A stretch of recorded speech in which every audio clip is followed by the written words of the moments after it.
I am an ideas activist. That means I fight for the ideas I believe in to have their place in the sun, regardless of which side of the equator they were born. As well I should.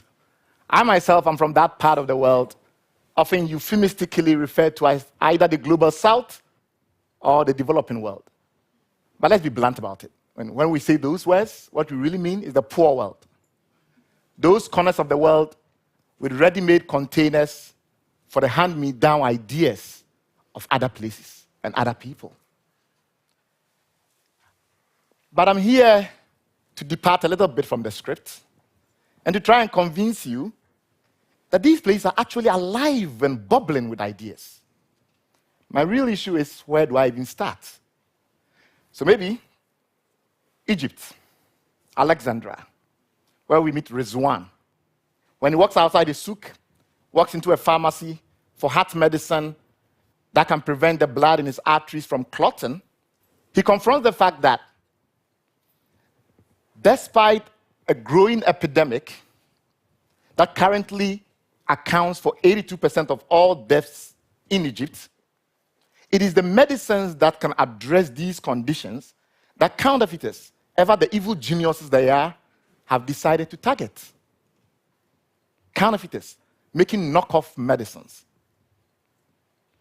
Luckily for Rizwan, my team and I, working in partnership with the largest pharmaceutical company in Africa, have placed unique codes, think of them like one-time passwords, on each pack of the best-selling heart medicine in Egypt. So when Rizwan buys heart medicine, he can key in these one-time passwords to a toll-free short code that we've set up on all the telecom companies in Egypt for free. He gets a message, call it the message of life, which reassures him that this medicine is not one of the 12% of all medicines in Egypt that are counterfeit. From the gorgeous banks of the Nile, we glide into the beautiful Rift Valley of Kenya. In Narok town, we meet Olelinku, salt of the earth fellow. When he walks into an agro-dealer's shop, all he wants is certified and proper cabbage seeds that, if he were to plant them, will yield a harvest rich enough that he can pay for the school fees of his children. That's what he wants. Unfortunately, by the reckoning of most international organizations, 40% of all the seeds sold in Eastern and Southern Africa are of questionable quality, sometimes outrightly fake. Luckily for Ole, once again, our team has been at work and working with a leading agricultural regulator in Kenya. We've digitized the entire certification process for seeds in that country.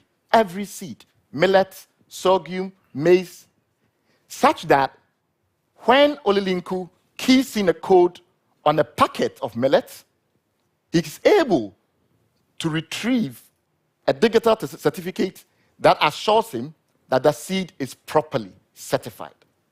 From Kenya, we head to Noida in India, where the irrepressible Ambika is holding on very fast to her dream of becoming an elite athlete, safe in the knowledge that because of our ingredients rating technology, she's not going to ingest something accidentally which will mess up her doping tests and kick her out of the sports she loves.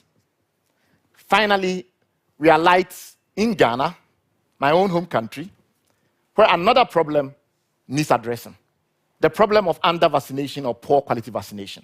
You see, when you put some vaccines into the bloodstream of an infant, you are giving them a lifetime insurance against dangerous diseases that can cripple them or kill them. Sometimes this is for a lifetime. The problem is that vaccines are delicate organisms, really. And they need to be stored between 2 degrees and 8 degrees. And if you don't do that, they lose their potency and they no longer confer the immunity the child deserves. Working with computer vision scientists, we've converted simple markers on the valves of vaccines into what you might regard as crude thermometers. So these patterns change slowly over time in response to temperature until they leave a distinct pattern on the surface of the vaccine, such that a nurse with a scan of the phone can detect if the vaccine was stored properly in the right temperature and therefore is still good for use before administering this to the child. Literally securing the next generation. These are some of the solutions at work, saving lives, redeeming societies in these parts of the world. But I want to remind you that there are powerful ideas behind them. And I'll recap a few. One, that social trust is not the same as interpersonal trust. Two, that the division between consumption and regulation in an increasingly interdependent world is no longer viable. And three, that decentralized autonomy, regardless of what our blockchain enthusiasts in the West, whom I respect a lot, say, are not as important as reinforcing social accountability feedback loops. These are some of the ideas. Now, every time I go somewhere and I give this speech and I make, these comments and I provide these examples, people say, well, if these ideas are so damn brilliant, why are they not everywhere? I've never heard of them. I want to assure you, the reason why you've not heard of these ideas is exactly the point I made in the beginning. And that is that there are parts of the world whose good ideas simply don't scale because of the latitude on which they were born. I call that mental latitude imperialism. That really is the reason. But you may counter and say, well, maybe it's an important problem and you're solving a problem, but it's still an obscure problem in the parts of the world. Why do you want to globalize such problems? I mean, they are better local.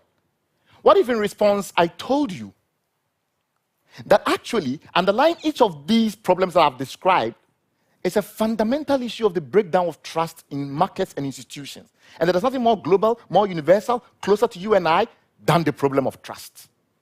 For example, a quarter of all the seafood marketed in the US is falsely labeled. So that when you buy a tuna or salmon sandwich in Manhattan, you are eating something that could be banned for being toxic in Japan. Literally. Most of you have heard of a time when horse meat was masquerading as beef in burger parties in Europe. You have. What you don't know is that a good chunk of these fake meat patties were also contaminated with cadmium, which can damage your kidneys. This was Europe. Many of you are aware of plane crashes, and you worry about plane crashes because every now and then one of them intrudes into your consciousness.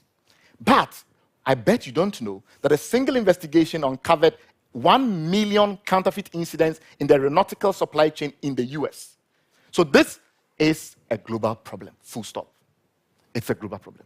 The only reason we are not addressing with the urgency it deserves is that the best solutions, the most advanced solutions, the most progressive solutions are unfortunately in parts of the world where solutions don't scale.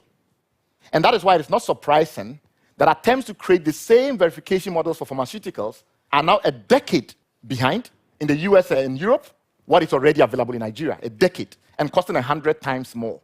And that is why when you walk into a Walgreens in New York, you cannot check the source of your medicine, but you can do that in Maiduguri in northern Nigeria. That is the reality.